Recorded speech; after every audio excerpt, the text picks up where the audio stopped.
What would you do if your medical training brought you to a war zone? The international cries to halt the bombings to allow more aid to get into Gaza are growing louder. The health ministry in Gaza says another baby has died today from severe malnutrition and a lack of baby formula. The images from Gaza painting a grim picture. Casualties filling hospitals, many of them children.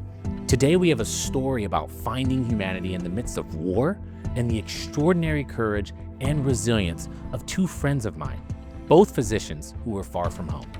I'm Dr. Rutland, and this is the Health Exchange. We're joined by Dr. Samir Khan and Ahlia Kattan, a married physician couple who volunteered inside a Gaza hospital treating victims of unimaginable violence and devastation. They were treating these victims amidst bombs being dropped, gunshots being fired, and a lot of patients requiring their utmost attention. This is a conversation that matters, and we're gonna have this conversation right now.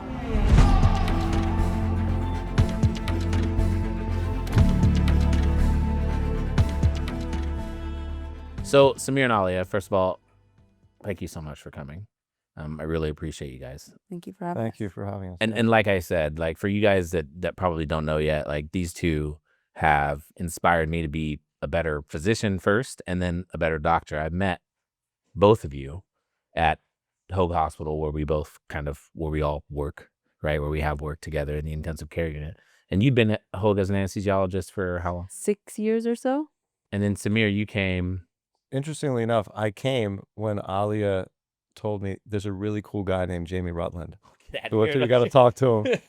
I was like, you need to talk to him. He's doing these night shifts. And I was like, should I start doing night shifts? And I think that was around 2021. I think I remember that. You're right. Almost 5 yeah, years 5 ago. years, 4 or 5. And I remember Ahlia would always be like super like proper in the ICU, just like sitting up straight, getting the sign out, just like boom, boom, boom, boom, boom.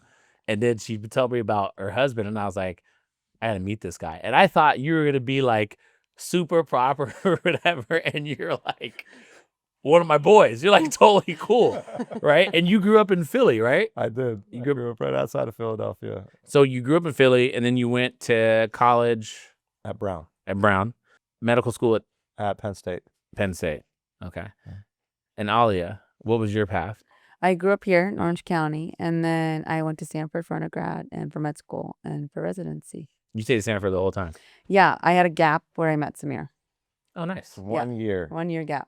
A 1 year gap. Yep. And it just so happened you guys just ran into each other. Yep. Yeah. How I want to know, where did you meet? We were both interns and, long hours, intern year. I was like kind of crying in the hallway, and he came up to me, and he didn't know I was crying, and so he like tapped me on the shoulder, and he was like, "Oh, hey, I didn't know you can speak Spanish." Like happened to be speaking I need Spanish a someone earlier. translator. Oh, you need a translator, and I can speak Spanish fluently, and so then I turn around, and I'm like all red faced and crying, and he like didn't know what to do, and he just got really flustered, and he was like, "Oh, sorry," and he ran away, and then he called me later that day and was like, "Hey, let me take you to dinner. I'm sorry about your patient."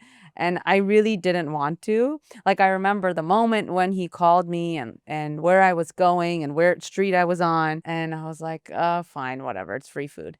So I met up with him. And then after that, yeah, That's it. that was it. When did you, either one of you, know that you guys shared a similar passion for the general well-being of humans? Like just like this drive of like everything that you do is about the person that you see right in front of you right now. Like, when did you know that you guys shared that? I knew it was very obvious. Samir is that intern who like took his pagers home. He refused to like give them to other people because he didn't trust their care of their patients. And he was there all the time, 24/7. And he just truly cared. Like he went above and beyond, and I don't know how to describe it. He was an anomaly. Like everyone was there just like trying to check out or sign out, but he was there over hours just because he simply really just cared about everybody. And then one of the techs really needed a laptop. And so he saved up his money. And at that time we were making like $1,000 a month or something like that. And I mean, half of it was going to rent or whatever, intern pay. And he saved up his money and he bought the guy a laptop. And this was just like a tech who needed it for like, he was trying to do a side gig and trying to help his daughter. And, he's someone who really needed it. And Samir's like been this type of selfless person his whole life. I mean, he's been somebody who cares about just people, no matter what their background, no matter who they are, just always. And he takes his responsibilities very, very seriously. I mean, you know I this do. about him. I do. And I used to take it personally and be like, hey, like I'm trying to get a hold of you, pick up your phone, or I'm trying to text you. And now I just know that when Samir's at work, like Samir's at work, he's taking care of his patients and that's it. And I don't have any questions about it. And he may come home 5 hours after his shift or the next day, like who knows? Yeah. But it's because he's doing right by everyone that comes under his care. Samir. It's hard for me to take all those compliments. It's like it's not. I'm just doing the job of a physician. Ahlia is like caring right from the jump. Like you see that, she's like exuding, like caring, happiness, like smiles all the time. So, I mean, that's been part of her personality. I think her family, her siblings can attest to that. You can kind of see that right away. Now it's time for What's the Buzz, presented by BuzzRx. Every week, I answer a health-related question from one of our viewers. This week's question: Hey doc, when the air quality is bad, can I take extra puffs of my controller inhaler, or is that dangerous? Great question. Remember, asthma is allergic inflammation of the pipes carrying air to the lung. When you ask the question about air quality, we have to understand what air quality actually means. When it's bad, it means there are a lot of molecules in the air that could potentially cause an increase in inflammation in the lung, since you're inhaling those molecules. When you think about asthma, what I want you to do is use your rescue medication, which should include Airsupra, which is an inhaled corticosteroid and a short-acting beta agonist. However, if you do not have this medication, I am okay with my patients using their controller medicines because their controller inhalers have inhaled corticosteroids, long-acting beta agonists, and long-acting muscarinic antagonists at times, which are going to reduce inflammation while also allowing for bronchodilation, making sure those pipes stay wide open. That's the buzz. If you have a question, email us at healthexchangepodcast@gmail.com. Thanks again to BuzzRx. Look up your medications on buzzrx.com or the app to see how much you can save. It's interesting to me because when I hear you talk about each other, like right now, I remember when you really had decided, I'm going to go over to Gaza and help out the situation in any way that I can. I'm doing that. And I remember it was before Samir kind of started to go work elsewhere. But I remember talking to Samir and I was like, are you going? And he was like, she's going. I got to go. Like, I'm going. And like what you just said and what you just said, I'm like, oh my gosh, this is it. Like you being open to, I guess you can call it improvement, but just being open to the fact that, hey, listen, like I'm going to go over there. I'm going to watch my wife do this and we're going to gain something together. And this is us. This is how we are. And I'm going out. And I remember thinking at the time, first of all, like, I'm going to be honest, like I'm a pulmonary critical care physician doing the same thing you're doing in the United States. And I'm like, I can't believe they're going over there. Like I was scared and nervous for you. Cause first thing I asked, are you bringing your kids? Like what's going on? Like, are you going? Kids aren't allowed. Right. And so you just like during the war, you're like, I'm going to help. And Samir, you can come or not, is what I heard you say. Right? I don't know if that's true. Is that true? Is that kind of? Yeah. So I did, like, I almost completed global health fellowship at Stanford only because I was pregnant and didn't really finish all the actual things. But I've been to Zimbabwe, I've been to Cambodia, I've been all over South America. This is something I've done. I haven't been in an active war zone, but when Turkey happened and the earthquakes happened, I don't know, like 4 or 5 years ago, I was pregnant and I was like, Samir, I'm going. He's like, no, you're not. You're pregnant. You're going to be like a burden on them. You're not actually going to be helpful at all. I was like, you have a point.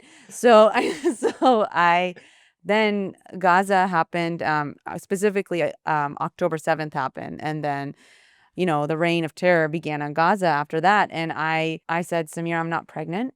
I just delivered, but I'm not pregnant and I'm going. And I don't care if you let me or not, or if you want to come or not, but this is something I have to do. I think when I became a mother, I lost a part of myself. And part of it was really just like, I needed to be me again.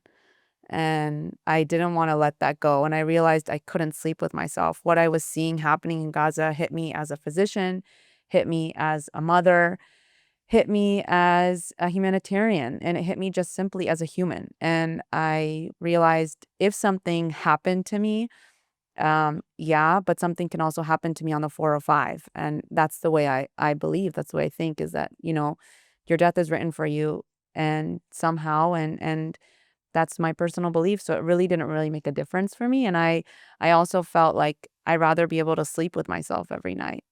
I have the capabilities. I have no reason not to. And they're asking me to go. They need anesthesiologists. So I'm sorry. And I got a lot of criticism. I got a lot of flack from his side of the family, my side of the family. And he's the type of person who has stood by me in good and bad decisions. But I think deep down inside, he really did want to go. And I think he's happy he went. But yeah, this was a decision I had made. Nobody was going to stop me. He's totally happy he went. But my question for you is, when you said when you became a mom, you lost yourself a little Yeah. bit. I kind of heard what you were saying, but what specifically do you feel like you lost? Do you feel like you lost, like you gave up so much love to your kids and your family? Yeah. So you weren't really. Yeah. I mean, I became like a mom, like breastfeeding and pumping, and I couldn't really do all my global work that I was doing. I'd been to Palestine before. I'd been to the West Bank twice. I've been, like I said, I've been to Cambodia. I've been to Zimbabwe. I've been all over South America. Global health was something that I'd always want to continue to do, but it was on pause when I became a mom. I was still working, as you know. I was doing all those things, but there's a part of me that really doesn't feel true happiness until I know I'm giving everything that I was given back. Yeah. And I didn't feel like I was doing that. I felt like all the privilege that I had was just sitting in my home, and it wasn't being dispersed. So this is, what you did is routine. It's part of your life, what you've always done. Why global health? Like, when did you what was your first trip? When did you decide to do that, and why? What was it? I'm Iraqi, actually. Both my parents are Iraqi, and in high school, I coordinated. That was around when the war happened in Iraq, the most recent one, and I coordinated children who had shrapnel injuries and who could benefit from any operations in the U.S. to come to the United States for operations. So even before I went to medical school, this is something that's just always been important to me. I mean, I don't know how to describe it, like this, how I was raised, or it's just who I am. So, and then in medical school, I joined multiple trips as a medical student, working on diabetes initiatives. This is something I really care about. Like I really believe that, I don't know who said it, but somebody said, to whom much is given, much is expected. And I grew up with so much. And I really feel like when you have so much, you really need to give it. I know it sounds so cheesy and cliche, but that's just how I feel. I mean, I mean, people like you inspire individuals to be better in so many different ways. And I don't know if you know that, but like, it's amazing to be in the presence of a person like you, because, I mean, first of all, you've got a great man who's riding with you, who's with you every single day. But I mean, like, this is like, I don't know. I don't even know exactly how to say it, because like, I feel so, I don't want to say inferior, but I just feel like I'm not doing enough, right? I feel like I feel like myself, selfishly speaking, I need to do more. And I feel like, how do I get my children to have your drive to help individuals that you don't see on a daily basis, because they need help, and because my kids are given so much. It's just like, it's a personality trait. I mean, it's like, I want my kids to have Ahlia. Like, I want them to have that personality trait. But Yeah. like, Samir, were you interested in global health too, or was it something that she inspired? So I actually had a different, connection to global health, and I had I had read this book called Mountains Beyond Mountains. It was written by a guy named Tracy Kidder, about Dr. Paul Farmer. Paul Farmer was an expert in that global health arena.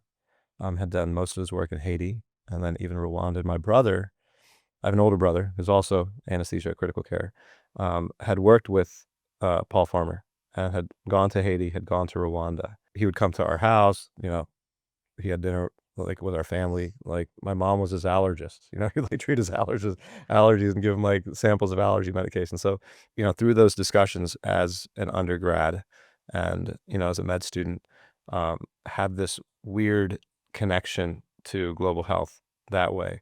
And it always been, you know, something I wanted to pursue. I'd gone to the Dominican Republic, went to the West Bank of Palestine. Oh, you'd been before too. He went with me. Yeah, I went with Ollie. I took him on one of the trips, and one Yeah. trip I've been before without him. And this is when you guys were At dating, Stanford. obviously, at Stanford. Yeah. We had Mary. You were married? Yeah. Okay, all right. Yeah. So we'd gone with one of our attending staff members who's also, you know, very keen on doing global health work and had gone to numerous countries, and that was the trip that year. And we were like, okay, cool, let's go. The thing about global health is like I kind of grew up with my mom. I'm, you know, Pakistani. My mom would go back to, you know, Islamabad where she was born, and work in some clinics, give out inhalers, treat asthma. She's an allergist, allergy, asthma, eczema, and we were exposed to that as kids. My older brother and I. And he kind of took that to the next level in terms of his commitment to like global health prior to medical school. And I saw that, and that was something that, you know, he's been like a pretty big influence in my life. Kind of the reason why I even did anesthesia and critical care, or even went into med school.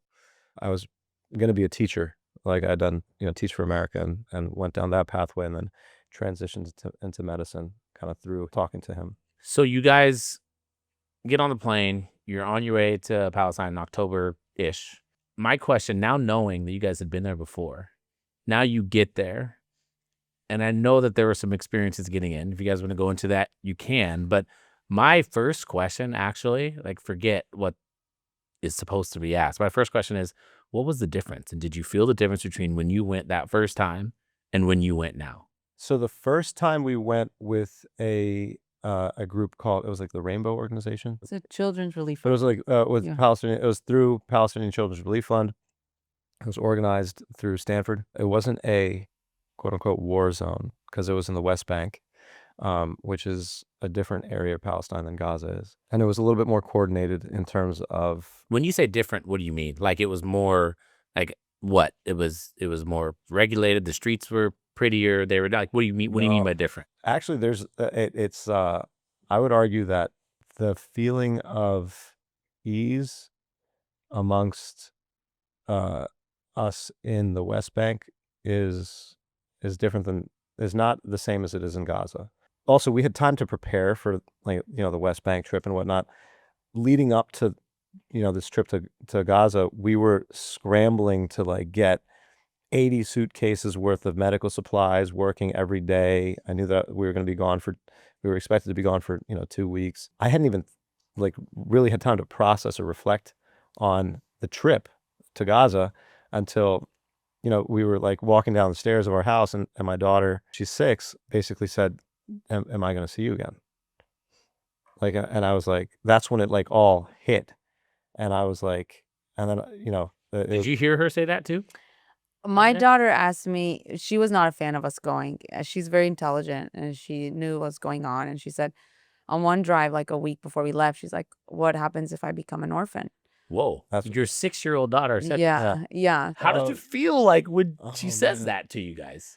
I mean, my heart broke, but that's one of the major things that, I mean, Samir and I will both tell you that our lives completely changed after Gaza, after This going to time. Gaza. Yeah, this time. Before we went to the West Bank, yeah. So just to touch on your question a little bit, that was like an organized medical mission. Yeah. Patients were lined up. There was an actual existing healthcare infrastructure. There were records.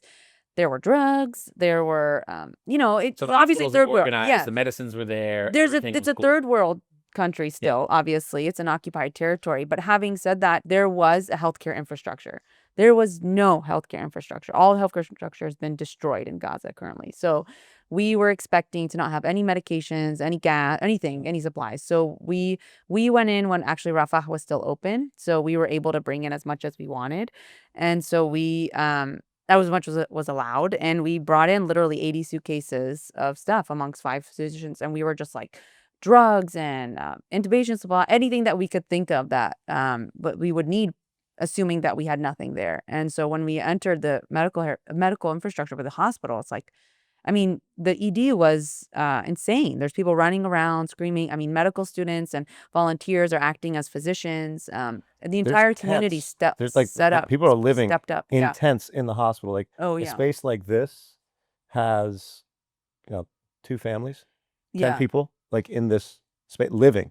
That's their living quarters. Yeah, the entire So- hospital turned into a displacement camp because the hospital could provide, there was bathrooms, there was water, there was utilities. And so all these strangers, I think, how many people were there? What is it? Almost 30,000. 30,000 people are living in a, what is it? In the hospital. In and outside the hospital, 232 hospitals. So the hallways were turned into homes. People had taken all the sheets from the beds and had hung them up and formed rooms out of them. And it was impossible to find hallways or find yourself because you're just like literally walking in between sheets the entire hospital. And then outside the hospital was all tents set up. So all the mattresses of the patients were just wires because all the sheets were gone, the mattresses were gone. They were all taken from displaced people. And what hit me immediately, so that's a huge difference. It's obviously it's a war zone and it's a displacement refugee center at this point. And was the fact that these are all strangers. And then like you think of like the threat of the tornado like anywhere in this country, and like everyone's at Costco stealing toilet paper from each other and going crazy. And like there, the size of Gaza is like, I think what, like LA County or something like that. It's not that big, but it's all of LA County. It's not people who know each other, and they're living peacefully side by side in these tents and sharing these bathrooms, 30,000 people, like 3 bathrooms. And there was order. It was clean for as much of war zone could be. Like that is what really surprised all of us immediately. It was, I think Samir touched, there was a sense of ease and serenity there amongst insanity that was just such a dichotomy. It was very hard to describe. And then the children running around who had learned all of these little alleyways and makeshift hallways, and they would take us, we're like, okay, where's the ICU? And then like our gang of 10 kids would just wait outside the OR for us and take us to the ICU. And so yeah, to talk about my daughter asking me if she'd be an orphan, after Gaza, when I was there, I'm the mom who's like always on my Nest camera in the OR and during my ICU shift, like checking on my kids. I didn't think of them barely once until like my mother-in-law texted me, was like, hey, you're out of breast milk. Like, do you want to do formula? Because I know you're not really for formula. We were there an extra week than we expected. Oh yeah. And I was like, oh, kids here like don't have anything. I don't care. Give him whatever he'll drink. So, but beyond that, like I didn't think of my kids once. And Did you feel bad for not thinking of them? no, because I was at that moment being a mother to these children that were there. A lot of them were orphans. A lot of them had mothers who were like stressed thinking about like, where are they going to get the next meal? A lot of them couldn't find their family members, and they were just seeking what you and I are trying to give to our kids every day, like security, safety, and we provided that for them. And that's something when I came back that I really hope I never forget, is like, once you become a mother, you're a mother to every child in the world, I feel, is what I took away from that. And that also at the end of the day, my children don't really belong to me. Like if something happened to me, you know, that they're going to be to the rest of the world at that point. And I feel really changed since then, because I was a really overbearing psycho mom before I left. Now, when you say displaced and you guys say these people are displaced, I mean, their homes are destroyed. Their land is destroyed with missiles and guns and people kicking them, or doing whatever, right? I mean, one of the things, and we do it a lot in medicine, is we come up with these big terms or these big words that actually have like they lose a lot of that detail as to what exactly happened, right?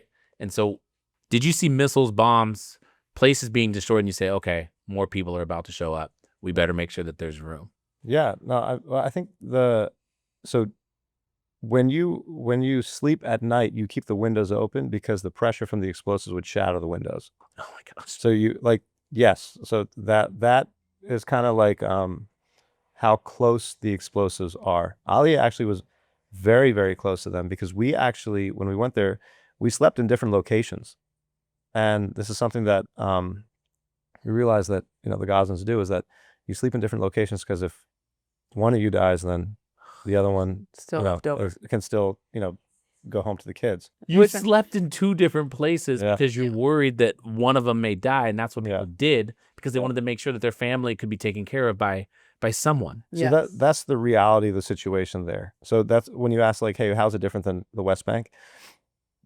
I always envisioned like a war zone to be like Saving Private Ryan, or like American Sniper. the thing that struck me most about the people in Gaza is that even though there's bombs dropping everywhere, even though it's supposed to be chaos, it's supposed to be, you know, a bunch of people screaming, shouting, you know, I expect to see like, honestly, I expected to see like military folk when I was there too. Like when I went there, I was like, all right, where's the police, military? Like I'm going to see uniforms, Where's flags. Hamas? Where's Hamas? You know, Yeah. I was like, they're not there. It's like, I didn't see a single militant or combatant while we were there, whether we were driving through the streets, whether I was walking around like after the night shift, like I'd go around with one of our British colleagues, Dr. Omar Al-Taji. He's like fluent in Arabic. So I don't speak Arabic. So You don't? yeah, I don't speak Arabic. Not at all? Not at all. I got really good at Google Translate. You can read it? but I can read it, but I can't speak it or understand. I know how to read because the letters are the same as Urdu in Pakistan. So I can speak Urdu and the letters are the same. So you can like read it. I mean, you can read Spanish words, right? That's true. But Yeah. I don't know if maybe you do speak fluent Spanish, but Yeah. but I don't speak Arabic. But I was using Google Translate to like talk to the patients and whatnot. But then when Dr. Taji was like going around with me, it's really easy to walk around at night and kind of get the story of the people there, and like that's when you really see, like Gaza, you really see the like what's going on there, not just the hospital version of it, but what's going on in the streets. And it was just not at all what I expected in terms of a human response to a war zone. Like these people have been starved, they've been targeted, their kids have been shot at, they've had bombs dropped on them, and they've maintained this level of civility that is envious of any civilized society in the world. And I've been to poverty-stricken areas all over the world. Even here, like you can go to South Central. You don't get that type of dignified response. It's like we tend to have a very different response. Like as humans, they somehow crack the code on how do you maintain this element of dignity, self-respect, and civility, regardless of what's happening around you. And that was something that I couldn't quite understand. You gave me a statement the other day. We were talking, and we were talking about like Hakuna Matata or something. I mean, there was a Tlegish. Yeah. Tlegish. What Yeah. say? Yeah, Tlegish. Tlegish, which means like, don't worry. But when they say Tlegish, like that's when you worry. So when you're like bombs dropping, they're like, it's okay, Tlegish, like we're gonna be fine. But that's who they are. Like they have an extreme. The word is yaqeen in Arabic, but it's certainty. They just, and I think it's multifold. I think it comes from their faith. I think it comes from almost a century worth of being in an occupied land and what some people may call an open air prison. And so a lot of them have never left Gaza. Most of them have never, ever left Gaza. Which is only 25 miles long, Yes. 6 miles wide. Yes, exactly. And they have had, and this exact same thing has happened multiple times. I think like the average 6-year-old there has been through multiple wars, so this isn't new for them. So I think it speaks to the history of the land, and I think it speaks to their faith, the way that they've responded, and the way that they have this like Tlegish, like it's gonna be fine, don't worry about it. But there's a couple things I wanted to talk about regarding that. As anesthesiologists, we give Versed before the patient rolls in, or especially if you're like somebody who's like this white looking girl with an American flag on you, and you're like, oh, I'm about to put you to sleep. Like that's very stressful for the average citizen there. You think you're white looking? I am white looking comparison to there. Oh. Yeah. He admitted it. Yeah. Yeah. Right. There I'm white looking, I don't cover my hair and things like that. Yeah. Okay. I've got an American flag. No, I don't think I'm white looking here. I know that by now. But so they don't need Versed. They're so at peace. Like I don't have all the medicine I'm supposed to give them. I'll tell the anecdote of like there was a 90-year-old woman who'd been through the Nakba, has been through multiple wars, and she had been sitting on this hip fracture for like 8 months now because they were doing obviously much more acute things. And so during one of the displacements, she broke her hip and like trying to rush out and get out of her home. And I want to talk about displacement again later because I think it's so important that you brought that up because that's one of the things that's affecting them the most. But so she'd been sitting on this broken hip, which we all know is very, very painful. And it become very complicated. And the ortho surgeon that was with us, who was British, he didn't have all of his tools that he needed for this complicated operation. And we were actually running out of gas and propofol. So I did a spinal for her. And so we were getting into like 3 hours of the operation and the spinal's wearing off. And she's starting to feel everything in this open procedure. And she's And the awake. spinal's where you numb the nerve so the patient can't feel. Exactly. From the hips down, patient can't feel anything, but the dose, it's a one-time shot. It has a length of time in which it lasts, which is like around 2 hours. So we're getting to 3 hours and she's starting to feel everything. Like her facial expression does not change. She's just like looking at me with a smile on her face, and she's like asking me about my kids and praying for me. She's like, I can't believe you left your kids to come and here, and praying for me and my family. And I'm like apologizing to her, like, this is my one job, is to keep a person asleep and safe. And I'm doing neither of those things.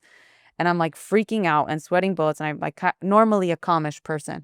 And she's the one who's bringing me calm and bringing me ease. And that's just like one small anecdote of what we felt throughout the entire our time there. You were bringing her calm and ease because she was, but Yeah. you were listening to her. You were responding to her Yeah. questions, and that's what it sounds like was relaxing to her. Yeah. One of the powerful things that Samir said to me the other day was, he said, you put these people to sleep. A lot of people in the United States, they're screaming and yelling, talking about some person or some girl, and he's like, there it was just like prayer. Like they were just in constant prayer. It just keeps them totally, I don't know, at ease. Or, Tlegish. Yeah, Tlegish.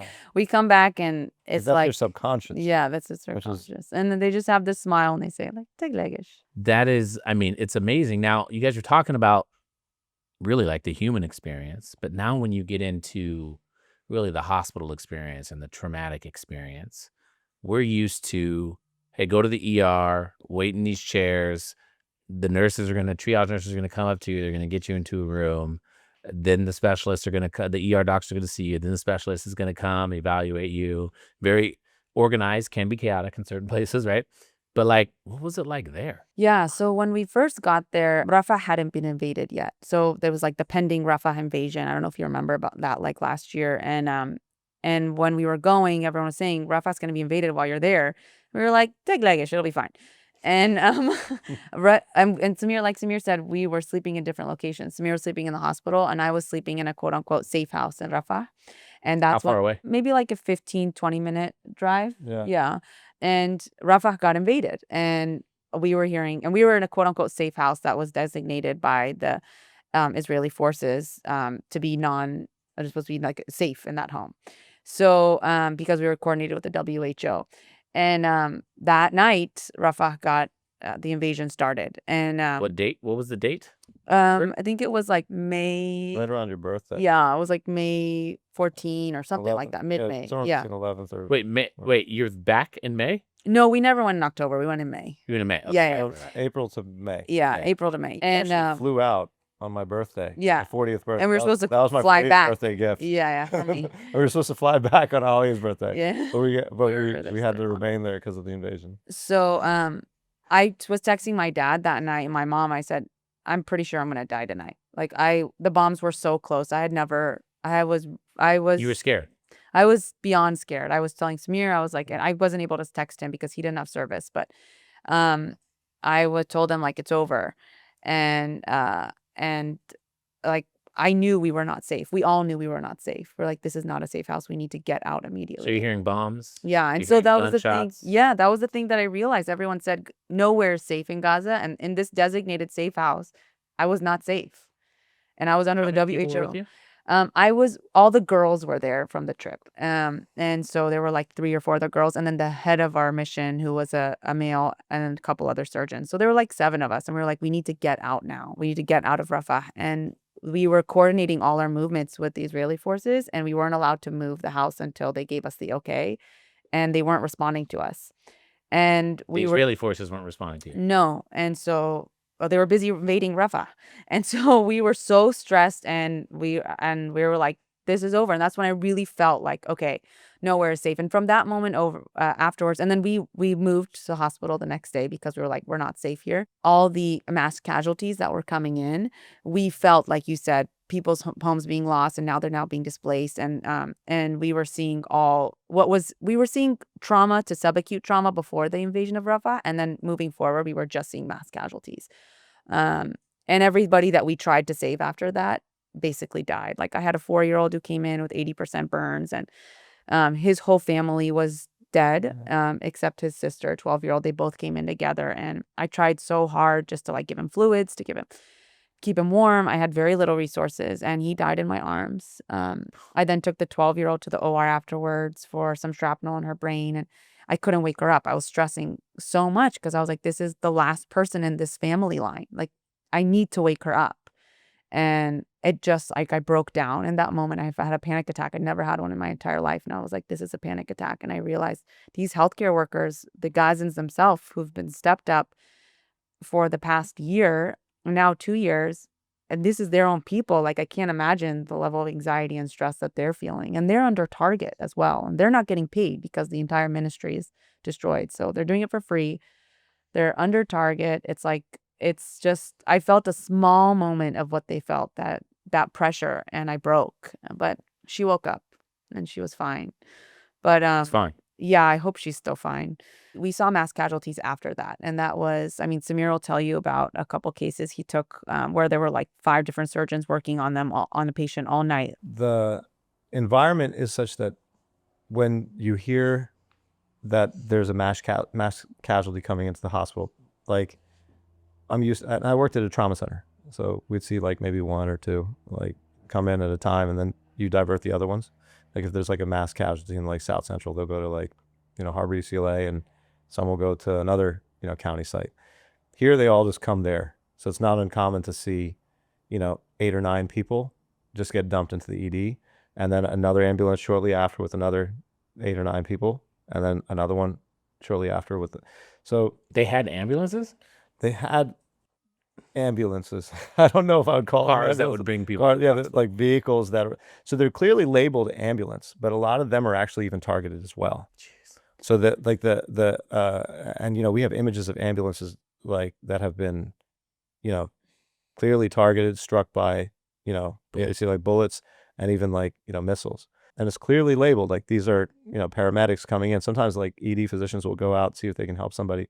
And they have to, it's not only when there's like massive bombing, but also, if you look at the area, if one site has been bombed and you have a structure that has been compromised, a building that's been compromised, and then you bomb within like a kilometer of that at a different location, that structure can collapse and people can be trapped under there for a long time. And all the resources are going to the site of the bombing, and nobody's going to that structure that collapsed, and those people are like literally stuck there for a extended period of time. And then you don't know how long. Some people are stuck for days, no food, no water, just whatever, shouting for help, or they're slowly dying under the rubble. And that's what is really, that's the reality of the situation there. But in the ED, for me at least, when I was walking down to the ED, or it's such a contrast of emotions. You're walking through these tents. There are these kids running around giving you high fives as you're rushing to an ED, and then you're going to get immersed with this like massive trauma situation. The kids are like following you, and then you have to kind of push them away, and then you see like a decapitated individual that has like, or you see like a lifeless individual that's had like multiple gunshot wounds to their like someone who's been like, or like someone whose limb is missing, or like, a tourniquet on an arm that's gone, that's missing. And it's just like such a weird contrast going from like high fives and like smiles of like these kids to like going into a trauma bay where there's like, 4 beds and like 8 people, and the other 4 people are on the floor. You're resuscitating people on the floor. You're trying to put in an IV, trying to get fluids. And I haven't really been in a war zone prior to this experience, so to make the decision to triage who's going to survive and who's not was probably one of the hardest things to do. Like I'm picking this is the person that I think has the greatest likelihood of survival. which means that the other people are not going to get treated. And that's the situation that is, that weighs on you. You're like, like those people are going to die, and I'm going to give my best shot to this one individual. And as an anesthesiologist, as a single physician, you got to line them up, intubate them, get them to the OR, scan them, get to the OR in whatever way you can. And you know that there's going to be other individuals that aren't going to make it. Yeah, because I mean, triage, you guys, normally means that everybody's going to be seen and everybody's going to be cared for. And yeah, we kind of prioritize the people that are having life-ending or life-threatening injuries first, right, as you would in the hospital, but we also know those other people are going to be seen and treated. Samir and Ali are in an area of the world where they had to actually decide who was going to get the resources that they had at that particular time, and who was going to not only get those resources, but get their effort and energy, because there were so many other people. Yeah. I mean, what did that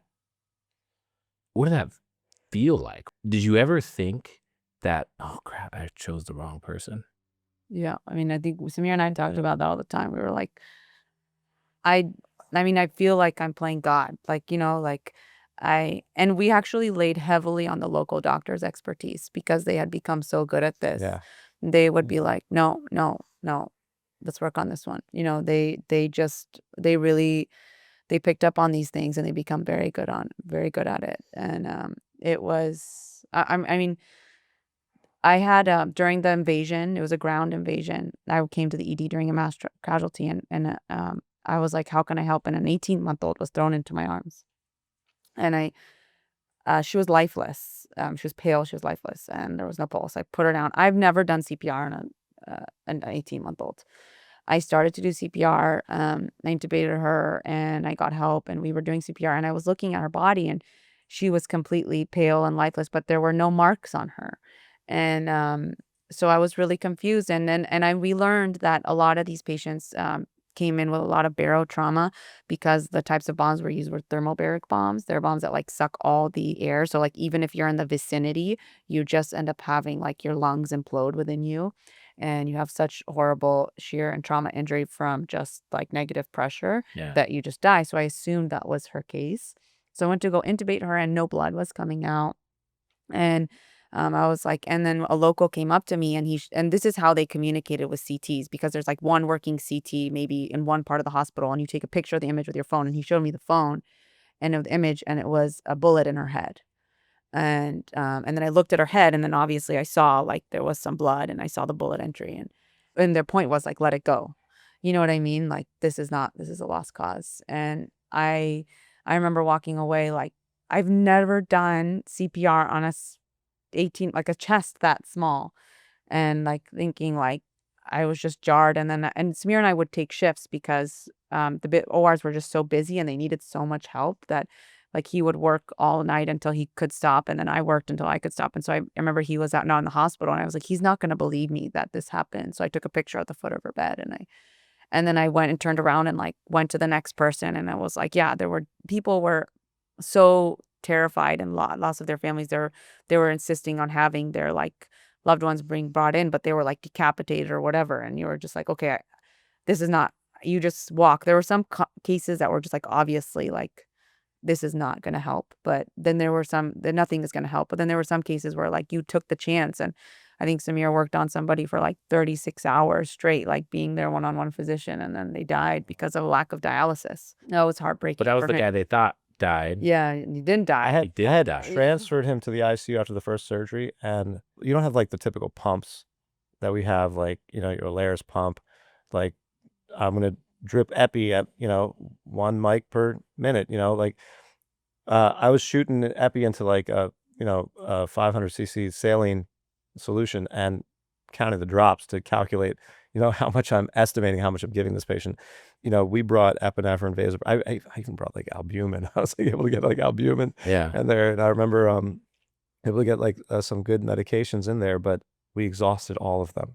Like literally within 2 weeks, we exhausted all of our meds. But we had brought this patient to the ICU, and after we were stuck in the elevator, and he was lifeless. Like I no pulse. A-line's flat. Yeah. There's no A-line waveform. I'm like, he's clearly he didn't make it, so I pronounced him dead, and and the staff is like, Tlegish. I'm like, this is not Tlegish. Like, I'm getting a little furious at this word at this point. Yeah. I'm like terrified of like we're not providing the level of medicine that I am used to providing.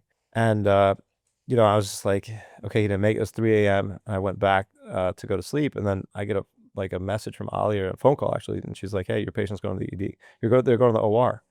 I was like, no, you're confused. That's like the patient's brother. Like there's a whole family. Like, my patient died last night. I pronounced them. And then she's like, no, this is your patient.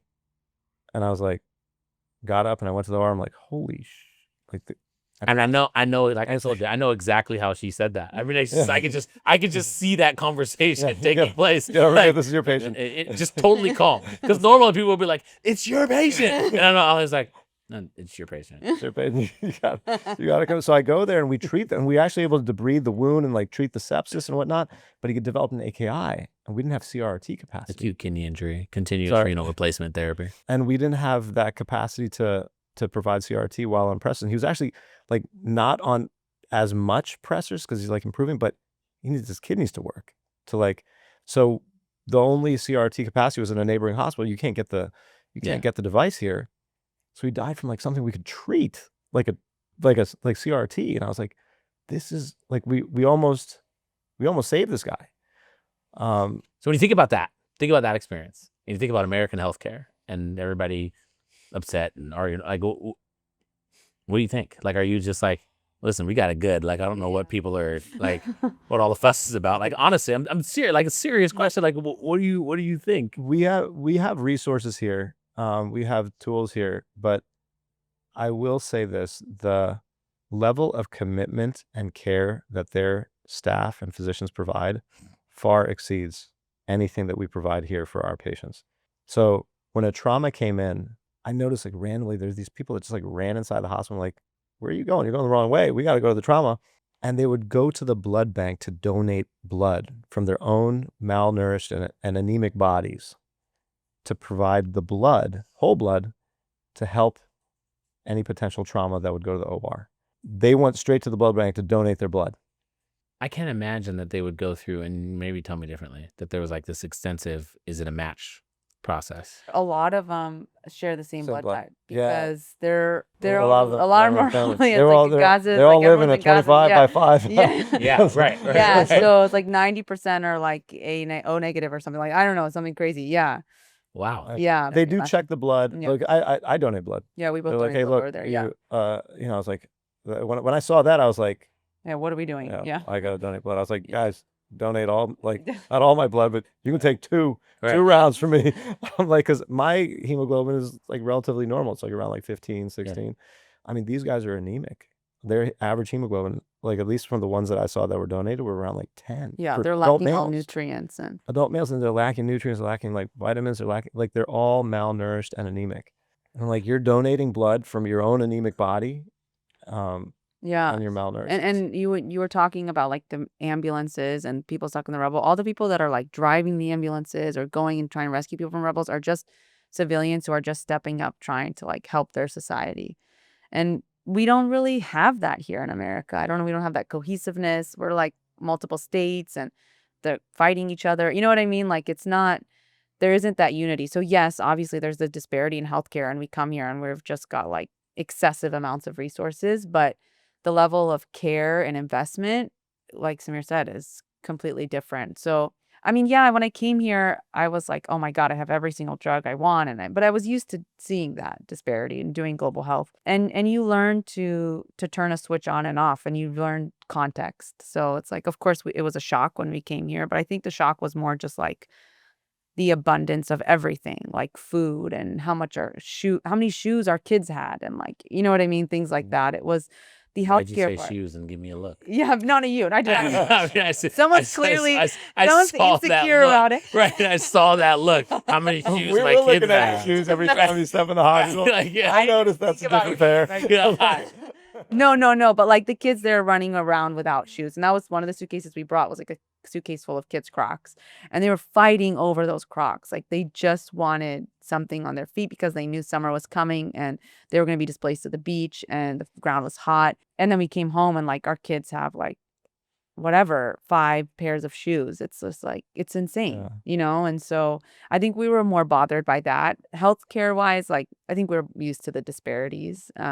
Obviously this was a much greater because the healthcare infrastructure was destroyed, but So you're going through this human experience of being in a war zone, noticing this culture of individuals who have passion for one another, they're getting along. It brings a smile to your face, I'm sure. Going through the tragedy of not having enough resources to care for everybody you wanted to care for, while the place is being continuously bombed and people are being shot and countries getting invaded by another group. All of this is happening sort of simultaneously. You have your emotional ups and downs, and then you get to this point to where it's time to go home. You know that you're going to go home. You're scheduled to go home at this time, right? And 2 things for me kind of stand out. One is you can't, because I remember being in the ICU that night, like, they're not going to get home. Can you do this shift? Can you do that? Whatever. And then the second is when you actually are able to get out, things happen. I want to hear that experience. One is on our end, it was like, hey, Samir and Usman and Ahlia are stuck in Gaza. They're not gonna be able to get out. Like, can we get these things? Like, that's all I heard, right? Like, I want to know what was that like for you guys. And the second one was, hey, they are leaving, and they had this experience with military, and there's a picture out there, right? And this is like, I want to hear like what you guys went through and what you guys actually experienced. Well, I think so. We were expected to leave, and I think the first notion that we got. So we were told you can't leave on the scheduled date. Like you every couple weeks they have a new rotating group of physicians that come in, and 2 weeks of work is exhausting. It's like we were like I was drained. Not only did we drain our supplies, like I was like completely exhausted. It's like way harder than intern year. You're kind of like ready to go, but at the same time, like, when they said we couldn't go, there was some like this plan that we can go out by twos, and we had a group of, I think it was like 18 or 20. So you go out by twos every other day. So like people would go out in groups of 2 over the course of like almost like a month, right? Go out to where? So the exit from Gaza was through the KS crossing, the Kerem Shalom crossing. Bro, and then what's the Kerem Shalom crossing? Like, so we came in through we came in through there's another exit. we came in through Rafah, which is the border with Gaza and Egypt. And that was where a lot of people were entering and leaving, and like medical cases leave, and that got invaded and that got turned into an Israeli base, military base. So that's no longer an exit. Okay. So then the other option is the KS crossing, which is more for like trucks and stuff like that and other military crossings. But that's the border with Jordan and also with Israel. So that's what he's referring to. And the idea was that Rafah is being actually invaded and it's too dangerous. And so 2 people at a car could actually fit into the WHO armored vehicle. Got it. And not more than that. And so so you're leaving through an armored vehicle. Yes. Yeah, No, that so was we what was supposed to happen. But that was the plan. But then, and so everyone was like fighting over who was going to be the 2 first and 2 and whatever. I'm like, and I mean, no, people weren't fighting. I mean, everyone that was there was just discussion. Yeah, discussion. There is definitely an element of concern. You're like, are we gonna be able to go to see our families? Right? Like, there's obviously like an element in which you're like, wait a second, this is not going as planned. Like now you're like in a situation where, okay, you could potentially stay here indefinitely. Yeah. And that's when our privilege hit us, was like this whole time we were like, okay, we're such great people, we're here, but we were planning to leave. And then we couldn't leave anymore at the moment we wanted to leave or planning to leave. And it was just like, now everyone's like up in arms. And it was like, these people are stuck there indefinitely in this war zone, these civilians. So it was like, that was hard for us. I think we felt like at the same time, like we want to get back to our kids. My son's run out of breast milk.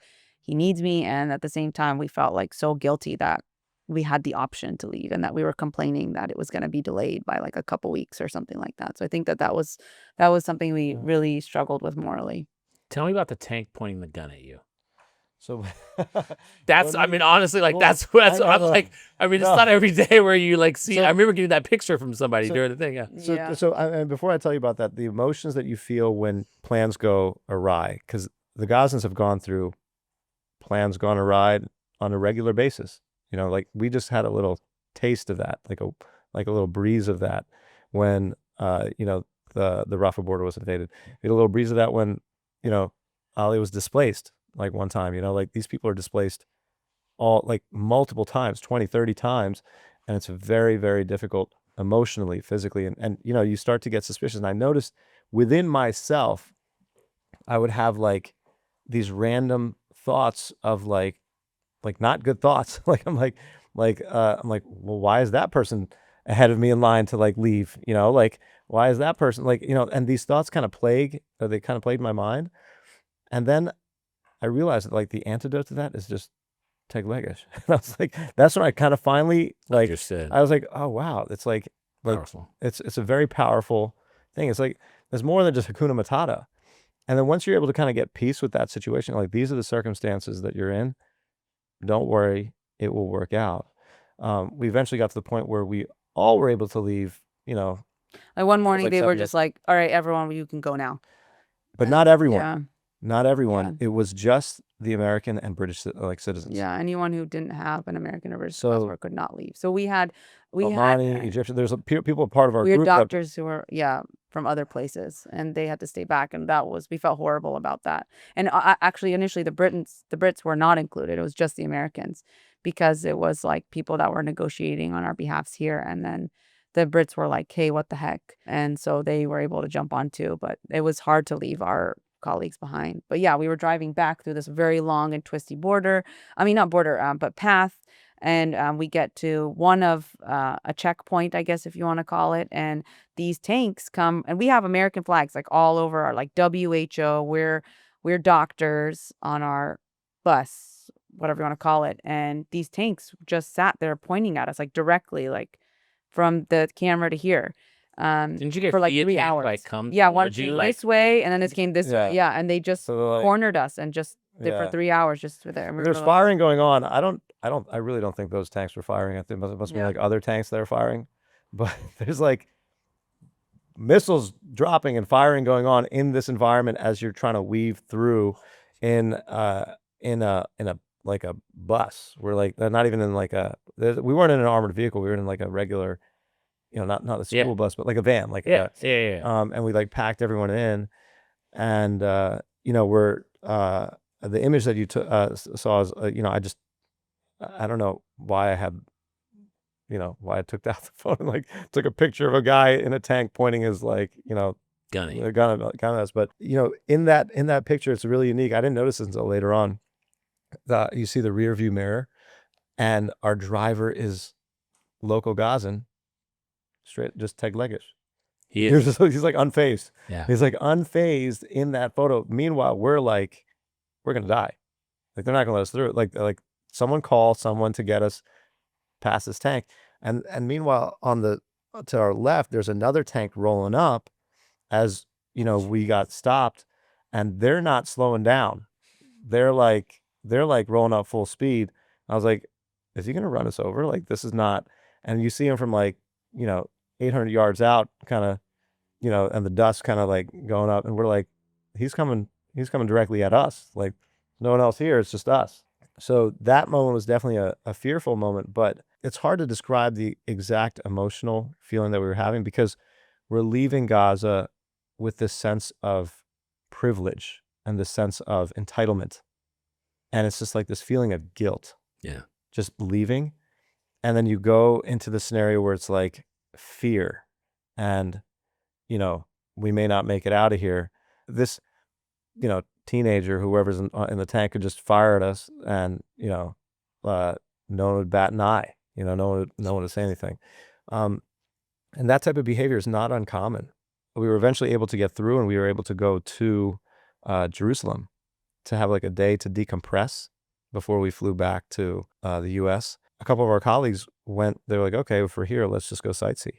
Let's go see like Old City and, go see some of these like, historical sites.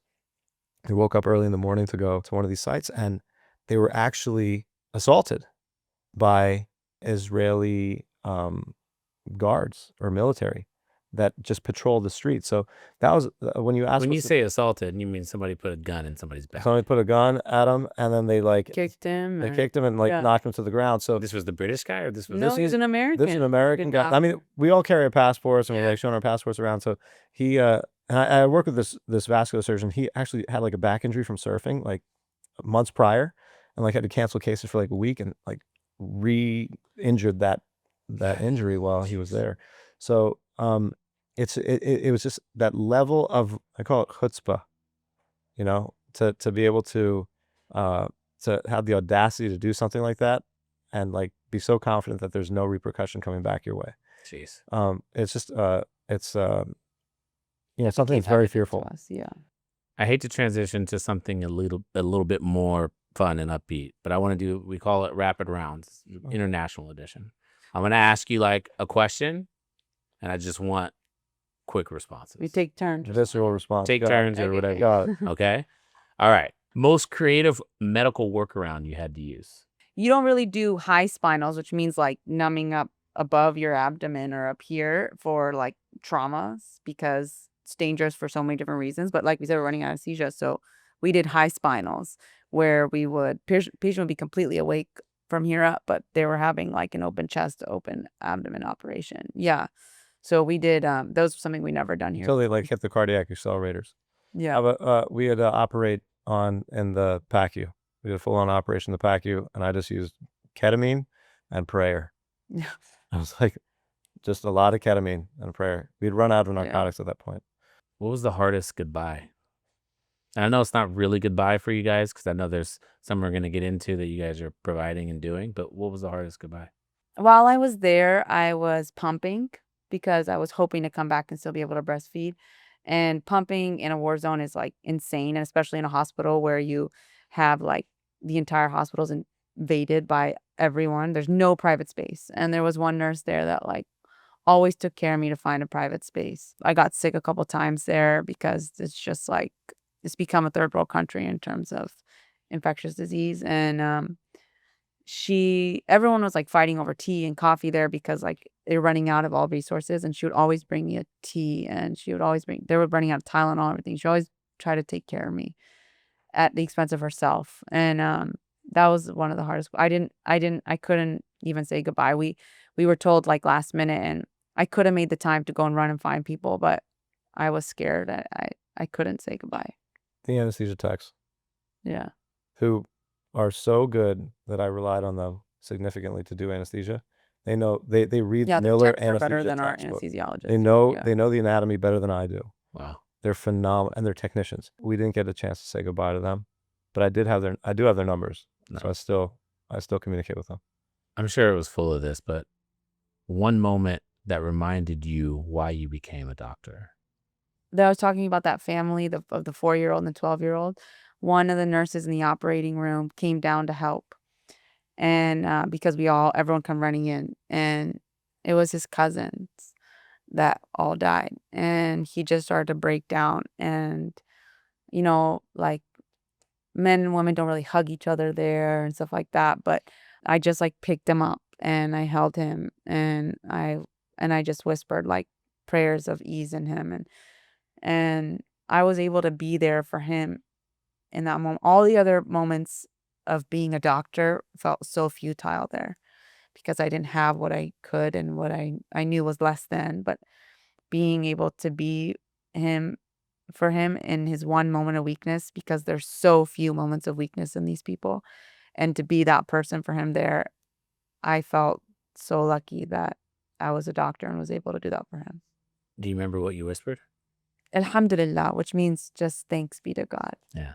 You got one? And I think the reason why I became a doctor was obviously to care for people. And then, I messaged you this, I went there caring, and I came back believing, and I was really humbled there. I think the moments that humbled me were my inability to treat, like I've never frozen I've never been in a situation where I've frozen as a physician. I couldn't treat a patient. Like I've always been able to. This is the first time I ever froze in treating a baby that was in too much pain to cry. And I've never had a moment where I've frozen.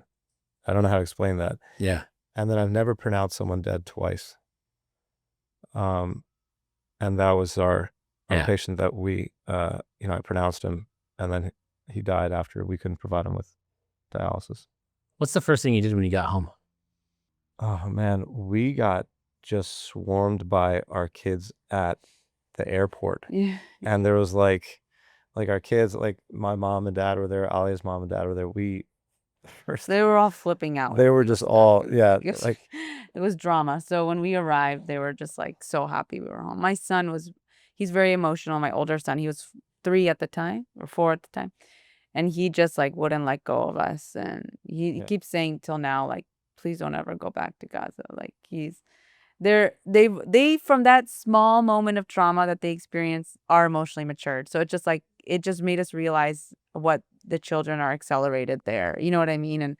And but yeah, we were on mom and dad mode immediately. And then we also got swarmed with a ton of interviews, but like I think we both felt incredible. Like we were still swimming in our guilt and our privilege that we were able to leave. Wow. But I took a hot shower. Yeah. We didn't have shower. Yeah, I didn't shower for the whole 3 weeks. There's no showers. Yeah. What's interesting, it's not interesting, it makes total sense, is knowing who you guys are, how great you guys are as individual people, and collectively being able to provide, I mean, I hate to say it, but just godlike passion for a culture. You guys have decided to start a foundation called Bukra Foundation. I know you, Samir, didn't take any credit. It's all Ahlia. Just let you know. It's all Ahlia. But tell me about this foundation. Yeah, Bukra means tomorrow in Arabic. So we, as you know, there's been a couple ceasefires. During one of the ceasefires, we started Bukra, and we were really trying to help medical students there, finish their education. Because all medical school, everything is on hold. And so we were trying to find a way to like sponsor them to help get them specific cases and exceptions to get out and finish their schooling in some country and help raise money for them. But then when the ceasefires fell through, and then we were just focused on life-saving measures. So now we have a school for orphans where we provide therapy, both physical rehabilitation for amputees and also PTSD therapy. We have a doctor on site, and they're getting schooling, and it's become a place where people come for food, and every month the number is growing insane. Like every time I try to figure out our new needs, they're like, okay, it was 250, then it was 500, now we're at 800 orphans, and it's just insane. And we also do clean water, and we also do food, and we work entirely within Gaza because all the borders are closed now to aid. Some trucks are coming in, but we work within aid that's already in Gaza, and we work with contacts that we met while we were there. So these are all humanitarians and foundations that have been doing nonprofit work since before October 7th. So they are trusted. They know what they're doing. They're professionals, because there's a lot of people who are taking advantage of the situation right now. And aid is very, it's political. It's people are being used as, just funneling money. It's really bad, but it's just my way of treating my guilt. Honestly, the way I see Bukra Foundation is just selfish, because I can sleep with myself at night because we're doing something continuously. And you guys are using your own money. So we were initially, but there are so many people who want to help, and because they trust us as doctors who've been there and met people while we were there, and that we know exactly where the money's going. We also use foundations of donors' money, but the foundation itself is run completely by us. We don't let a donor's money go to any administrative or legal fees. We have lawyers who help us make sure that all of our work is like sound and legal, because there's a lot of, especially with Trump now as president, a lot of nonprofit foundations are being labeled as like terrorist activity. And so you have to make sure that everything you're doing and the money that it's going is going to places where your like foundation is not going to be destroyed. Or so we have lawyers helping us. All those fees we take care of ourselves, and we're happy to, so that we just see ourselves as middlemen, because there's people like you. There's so many people who want to help. They see like civilians, they see children, and they want to help. And we've been provided the doors to do that. And so that's what we're doing. So are these things that you got, the Bukra Foundation, is that how you're healing and what gives you hope, or what? We realize that, if we don't do it, no one else is doing it. Like, no one else is going in other than physicians. So it's not like you're getting a team of people that are experienced in nonprofit, charitable work that are able to go in and do something like this. So we're hoping that we can at least, I look at charity. I viewed it differently. I was like, is it worth giving charity if is it going to make a big difference in the long term? Like, it's got to be an investment charity, right? But it's not that to me anymore. It's, if you have a patient that's dying of cancer, if your family member is dying of cancer and they're in the hospital, they're going to pass away, like, you'll go visit them, even though they're going to die. It's that human side of things. Like, that's your human conscience, that ability to show empathy and, remorse and pity. It's what separates us from the roaches. So I think in terms of having the capacity to continue to give to them and mix with, Tlegish, don't worry, like it's something that, I've realized that, everyone's gonna die at some point. Just because someone's suffering or their conditions may be considered to be too dire doesn't mean that I don't support them, or I put my energy like somewhere else, which may be more, financially advantageous to build a soccer stadium in a country and provide soccer for millions of people as opposed to, helping 800 orphans. So I think, there's an element of prayer that must go with charity in order to kind of sustain it. And an element of belief that, we're doing this for the right reasons, for the right people. And it's tough because I think, as a society, we've elected our leaders who may not have that same level of consciousness. And I think, and that's worldwide, and I think if you lose that as a humanity, then that is a much more, that'll have much more dire consequences than anything else. And I think in terms of, these aren't the only people in the world that are suffering or have suffered, but these are the only people that are in the world that are being, slaughtered, like, on the world stage, for displayed in front of us daily. And I think, it's our responsibility as humans to provide that help. And I think, Ahlia's been able to develop an avenue to do that. I talk to Samir maybe once a month, and every time we talk for an hour probably. That's cute. And there's something that I know, and I know you probably know this, but I want to ask you a specific question, and I want you to address your wife. And my question for you is, are you proud of your wife? Oh my gosh, I'm so proud of her. I don't know how she takes care of all three. We homeschool. She's got their whole homeschooling schedule. She's got a full-time job. She's working 5 days a week, and she started a nonprofit, and she's been managing. And I always get food there's always dinner on the table waiting when I get home. I'm like, this is crazy. This is like, I hit jackpot. I mean, you guys are amazing. I mean, it sounds like you guys were two physicians who had a huge interest in global healthcare when you went to Gaza this time, and you left as two people who lived off the land that have experienced what this culture is going through, from displacement because of missiles and bombs to having periods of time where you didn't eat. And to me, it just sounds like you became one with that culture, that area. You became one with understanding what they go through, which made your life experience that much greater. And you're doing something about it to help for whatever reason. It doesn't matter if you feel guilty or not. Who cares? Yeah. You're doing something that other people aren't doing. And the person that, one of the people that you love the most on this planet, your husband sitting next to you, admires you and is completely inspired by everything that you do on a daily basis. And it's why I know he works so damn hard for the family.